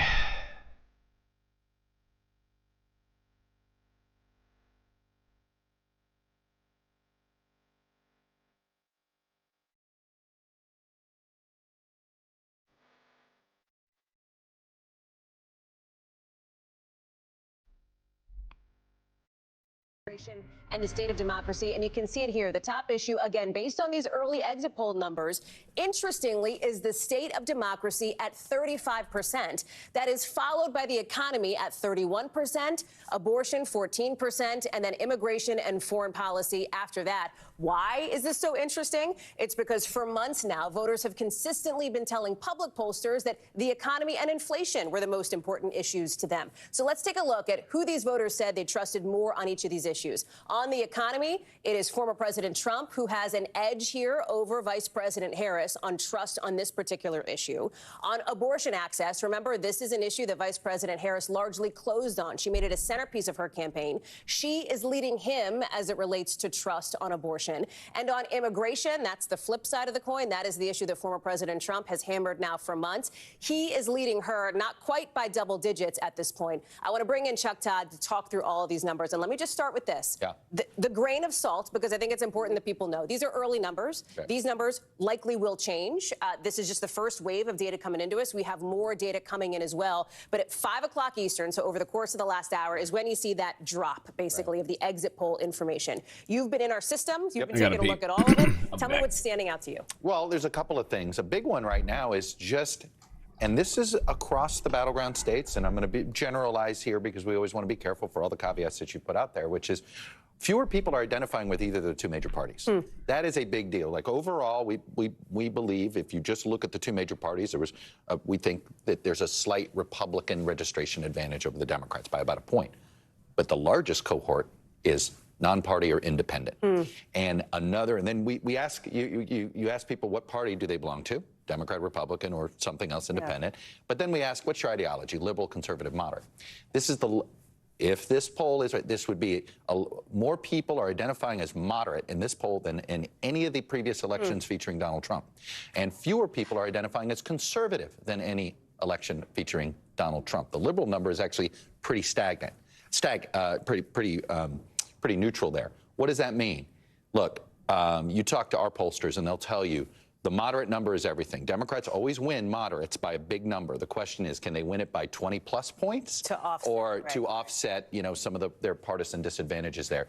And the independent number is a big deal because Democrats did not do well in the voter registration front throughout the last 4 years. It was Republicans who did much better in the voter registration. It means she has to win independents. And the fact that there are more people identifying as independent, I think even raises the stakes even more that might be the single most crucial voting group we deal with tonight. But you also talk about the divide between men and women. We've been talking about this gender gap for a while, and we can take a look now at how gender gap breaks down on issue. And I want to just be clear on the state of democracy issue, which again, according to these early exit polls, number one, they could change. Number two, just because a candidate is leading on the top issue does not mean that they win, but it can cut both ways depending on if you're a Republican or a Democrat. Well, it does, and I want to tell people, like, we offered 5 choices on issues, okay? 4 of them are specific issues: economy, abortion, immigration, and foreign policy.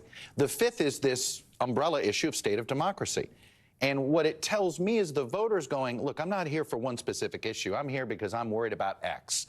And there's a lot of what I'd call the existential threat voters who believe if the other party gets power, their way of life's in trouble.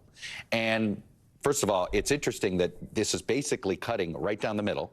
So that means you have a chunk of voters in both parties who view this election in existential terms.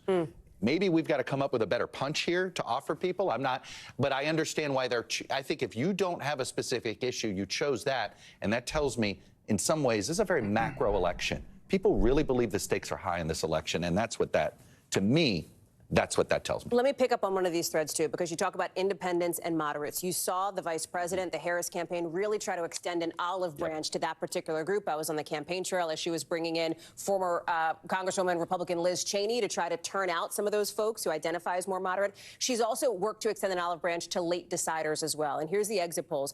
About 12% of voters say they made their decision on who to vote for in the last month. 86% made it before that. And you also have people who decided in just the last week to turn out as well. We're going to pull those numbers up in just a second, too. 7% in just the course of the last 7 days. And you've had some news made over the course of that last week. It is. And, you know, one of my theories of this election I'm going to switch us to the are we going to see a 2016 effect? And what I mean by that is it's pretty clear now in hindsight that going into the election, there was a lot of voters waited to the last second. Oh, I kind of want to watch this. And they made the decision. Let's watch this.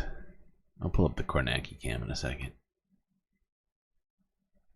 Do you guys remember that story from maybe 2 months ago that Donald Trump accidentally chartered Jeffrey Epstein's plane? Do you remember this? Whoopsie.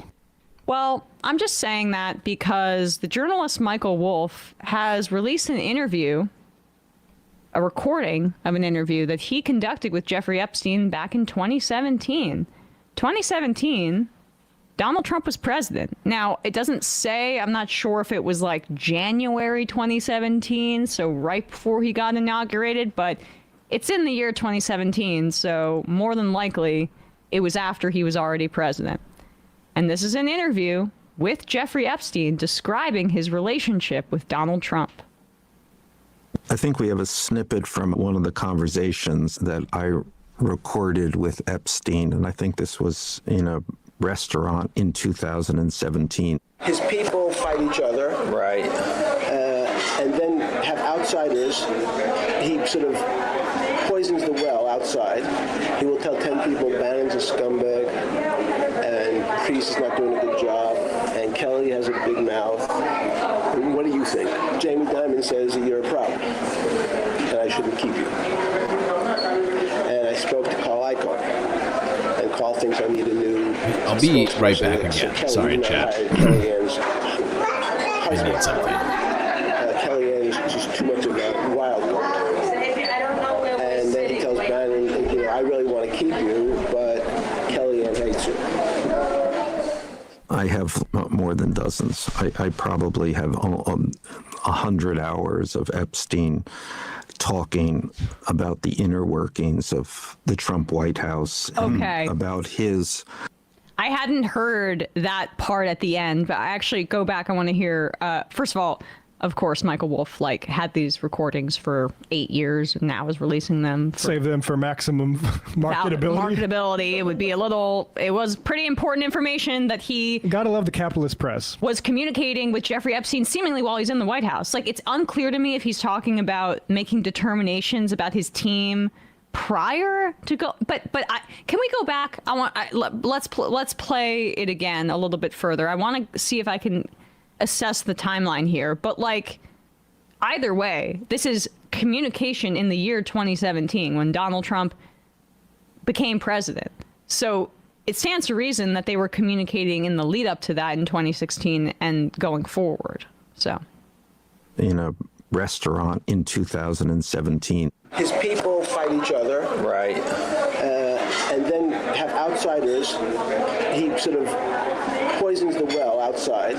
He will tell 10 people Bannon's a scumbag and Priest is not doing a good job and Kelly has a big mouth. And what do you think? Jamie Dimon says you're a problem and I shouldn't keep you. And I spoke to Carl Icahn. And Carl thinks I need a new spokesperson. So Kelly, even though I hired Kellyanne's husband, Kellyanne's just too much of a wild one.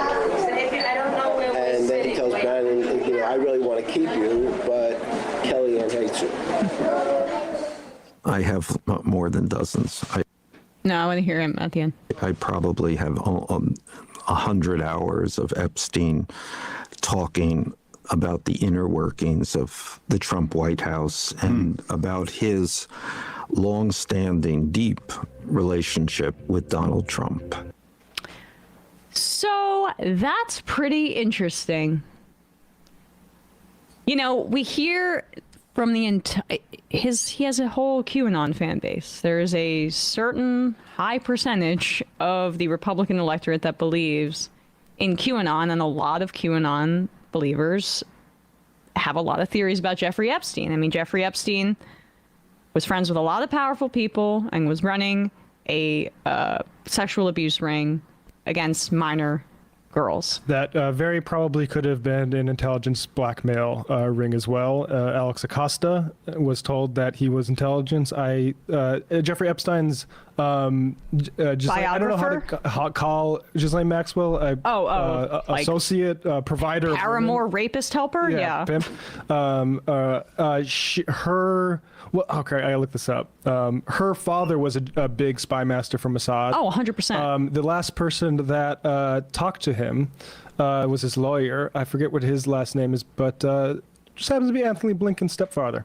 So Israeli intelligence is something that we need to confront as much as we need to confront the own abuses of our intelligence agencies. To some extent, intelligence is a worldwide sort of elite conspiracy and has different nationalities pasted on top of it. The Epstein relationship to Israel policy is one that could be dismissed as just simply conspiratorial, but I'm sorry. It's a huge problem. And this is the thing where it's like there's a certain point where it becomes naivete if you're not conspiratorial about this, because we know that the United States and Mossad and Israeli intelligence have an intimate relationship. We know the lengths that Israeli intelligence will go to based on publicized information from just this past year, where it's now been revealed that there was a multi-year-long campaign to threaten ICJ prosecutors who were trying to hold Israeli powerful people accountable for war crimes, that they were threatening them personally, these prosecutors. So you're trying to say that they wouldn't have utilized intelligence by Jeffrey Epstein to have blackmail over people abroad, over other highly powerful people? I mean, Prince Andrew's, reinforce solidarity a little bit. Bill Clinton, Prince Andrew, if those are the people that you're swimming with, and abusing girls with, then that allegedly for Bill Clinton, but that it stands to reason. And so, I mean, it also would make sense why Epstein got such a light sentence under Acosta. It would make sense why he was avoiding of prosecution for so long. And it would also make sense why when Trump was asked about Ghislaine Maxwell and her case when he was president, he said, "I wish her well." Also, there's a Musk brother issue with that too. Samuel Pissarro was a Polish-American lawyer, author, and Holocaust survivor. Couldn't have been the last person to speak to Epstein unless he had a Ouija board. Not Epstein, the last person to speak to Maxwell before he died.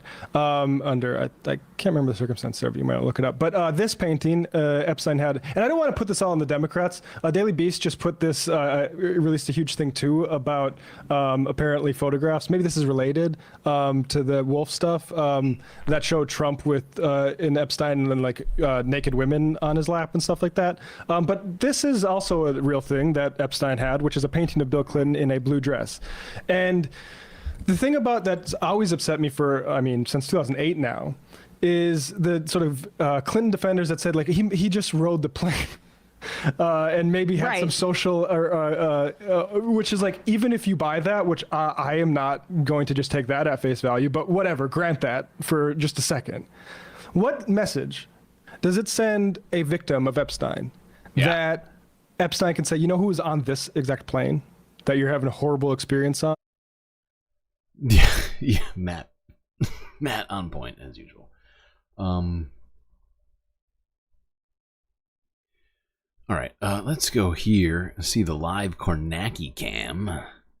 Hold on, I'm gonna switch. Whoopsies, not what I meant to do. Go here.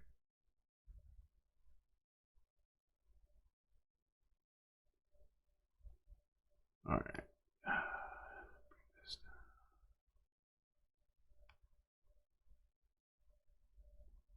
Prince Andrew still free? Oh, very free. Just prancing around.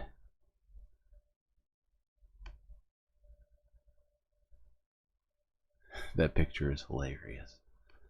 Okay, Kornacki cam. All right, Kornacki. There was a 70,000 vote gap. If there's a gap like this, Democrats are feeling good. If Macomb is more balancing out Oakland, advantage Trump. We're going to be watching that one throughout the night. And then let's head to Wisconsin. We'll get to the Western stuff later, but we're just taking you through the East and the Midwest closings right now. Wisconsin, again, a lot of places we could look here, but the word I'm going to use, if this is a word all night in Wisconsin, is bow wow. And what I mean by that, we got the three counties in the sort of the Fox River area here. B, Brown County. O, Outagamie County. That's where Appleton is. And W, Winnebago County. That's where Oshkosh is. And then right here, the Collar County, sort of around Milwaukee, three core Republican counties. That's Ozaukee County. That's Waukesha County. That's Washington County. Wow and bow. You got to go backwards to get the bow there. But the importance here is these two collections of counties tell two stories that are going to be key to the outcome in Wisconsin. Let me just show you again. These are the bow counties, and what's happened in them, they're very demographically similar here. They've got the same sort of about 85% white, a lot of blue collar white, the median income about at the statewide average in these places. In 2016, Trump brought the Republican number up. This collectively in these counties, he got it up to 10 points. That was a big improvement for Republicans in 2020. He gave back some of that improvement. This dropped from 10 to 7. Given how narrowly perched Wisconsin is in terms of the result, this was a very significant drop in support for Trump. So the Trump campaign wants the bow number back at 10, wants the bow number higher than 10. They need that tonight. Now, the wow number has been diminishing for Trump and has been diminishing for Republicans since Trump came along. You can see in 2016, Melania likes abortions, Barron, less so, you assume. Support, almost won the not necessarily. I mean, maybe lost Barron, 5 points. There's a lot of population under in these the counties. wire. Waukesha So County's got 400,000 people. These are places with large concentrations of college degrees. I feel like in Barron's higher mind, incomes. These are suburbs. He's Again, probably this is thinking, an area she made the right that's choice. been good to Democrats nationally. The suburbs of Milwaukee have stayed a little more Republican than other suburbs nationally. Can Democrats make another big cut in this Republican margin here? That would be a very good night. That would give Kamala Harris a great chance in Wisconsin.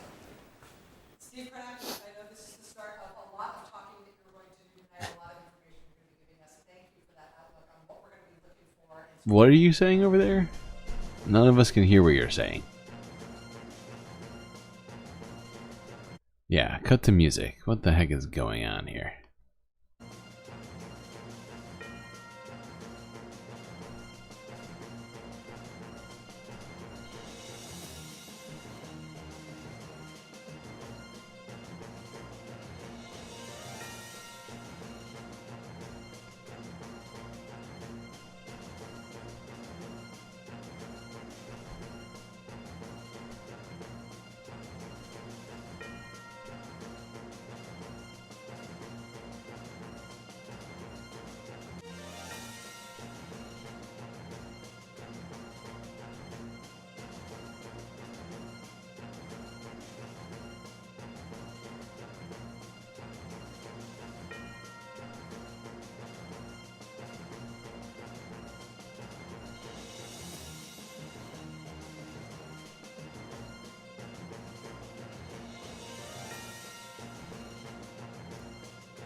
Who's a fan of Aiden Ross? Trump is? Is that what we're talking about? Or are we talking about somebody else? I don't even know what we're talking about. You think Kornacki is a Aiden Ross fan? Could be. I don't really know a lot about his media consumption. He doesn't give me Aiden Ross vibes. You know? But maybe in his downtime when he's back home at the crib with the homies, he's got, you know, completely different vibe. Limited edition Jordans, Rolex. What other kind of stuff does Aiden Ross like? He's probably got like a Cybertruck, but instead of Trump's face on it, he's got his own face and like a election board. You know, the Kornacki truck.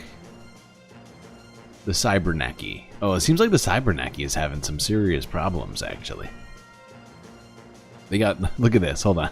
Look, they got IT over here. You got IT over here helping Kornacki out with his fancy board.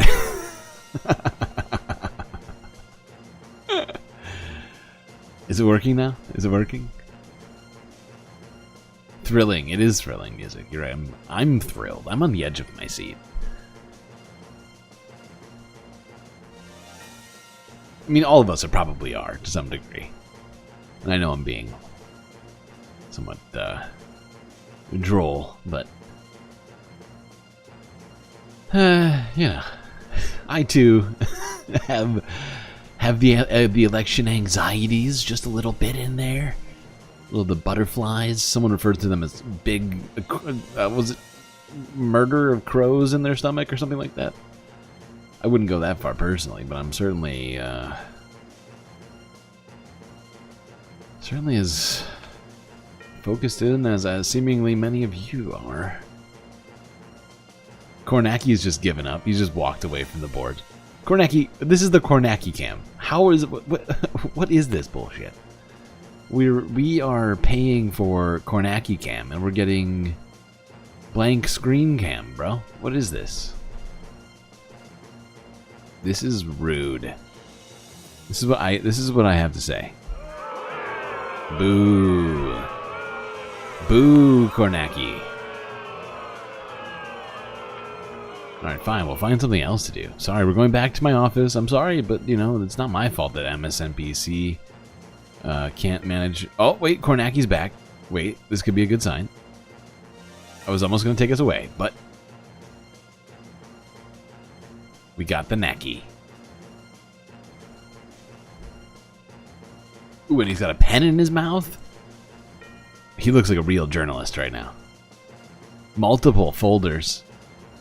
And a branded mug. Speaking of which, they're not available, but maybe one day they will be. If you look real close, these are branded Gary mugs here, right on my desk I'm drinking from. Delicious latte. Just teasing. All right, back to the Kornacki cam.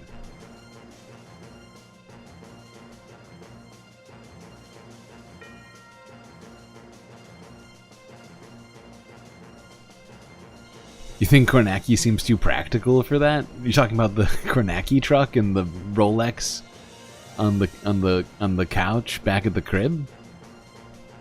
What? That doesn't sound like his thing? I'm shocked. I feel like you can't see it. I mean, you can see his monitor, but pretend like you can't see it. He's actually watching XQC's live stream right now. He's a big... You know, he's just in that ecosphere. You can just see it on his face.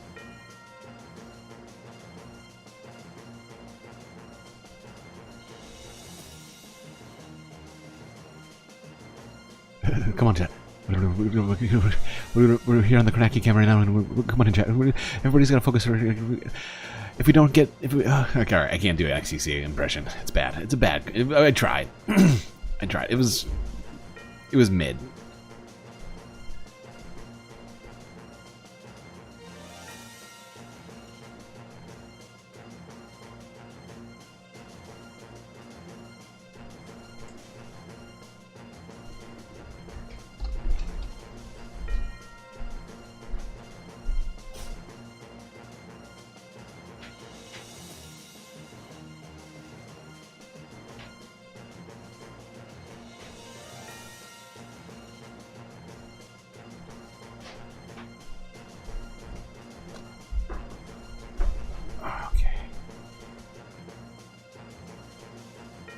Kwamalua is how you say it? Is that correct? I don't think that's correct pronunciation. Kornacki, you're disappointing me. We're going back to this.